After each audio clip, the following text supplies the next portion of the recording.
안녕하세요, 잡식 동물입니다. 오늘은 세금 없는 나라에 대해 알려드리려고 합니다. 어느 날과 다름없이 찾아온 연말정산 시간이었습니다.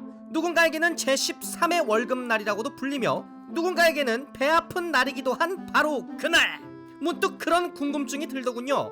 왜 사람들은 세금을 내는 것을 싫어할까? 소득세, 부가세, 법인세, 재산세, 등록세, 아우 대가리, 아무튼 세금을 많이 내는 것을 좋아하는 사람은 없잖아요. 뉴스에서 탈세 문제가 빈번하게 나오는 것만 봐도 알 수 있듯이 말이에요. 그런데 여러분, 우리나라가 덴마크, 벨기에, 스웨덴 같은 복지국가에서 내는 세금에 비하면 그렇게 세금을 많이 내는 것이 아니라는 것 다들 알고 계신가요? 굉장히 세금을 많이 내고 있다고 생각했는데 말이죠.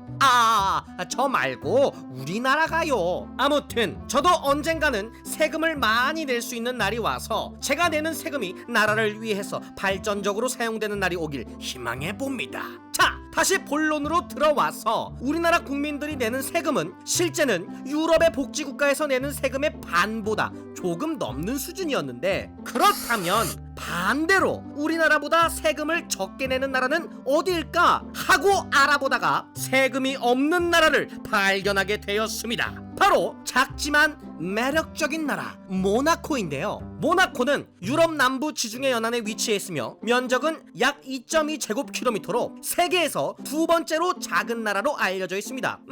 쉽게 비교해서 대한민국 서울시 면적인 605제곱킬로미터에 300분의 1에 해당되는 면적이죠. 와우! 약 0.2제곱킬로미터인 독도의 약 11배 정도 되고요. 정말 작네요. 아무튼 유럽의 홍콩이라고도 불리는 모나코는 자국민뿐만 아니라 외국 기업의 영업 활동에 대해 세금을 받지 않는 정책으로 부자들이 이민을 가고 싶은 나라로 꼽힙니다. 실제로 모나코의 1인당 GDP는 약 16만 달러로 세계에서 백만장자 밀도가 가장 높은 곳이죠. 리치 슈퍼 리치. 자, 그러니까 더더욱 궁금증이 생겼습니다. 아니, 부자들이 인구의 30% 이상이라고 하는데 세금을 걷지 않으면 국가 재정은 대체 어떻게 충당하는지 말이에요. 모나코는 90년대까지 관광과 카지노 사업으로 국가 재정을 충당했다고 합니다. 특히 유명한 카지노 사업 같은 경우에는 초창기 때 국가 재정의 무려 90% 이상의 수입을 책임졌다고 알려져 있죠. 다만 21세기에 들어서는 관광과 카지노로 벌어들인 돈으로 다른 산업에 투자를 하여 의약품, 플라스틱 등의 제조업을 주된 수입원으로 키우고 있고 카지노의 비중은 줄이고 있는 상황이라고 하네요. 아무튼 세금을 안 내는 나라 모나코 때문에 수많은 부유층이 세금을 피하기 위해 모나코로 몰리고 있고, 덕분에 모나코에 가면 해변에 널린 요트와 각종 슈퍼카를 길거리에서 쉽게,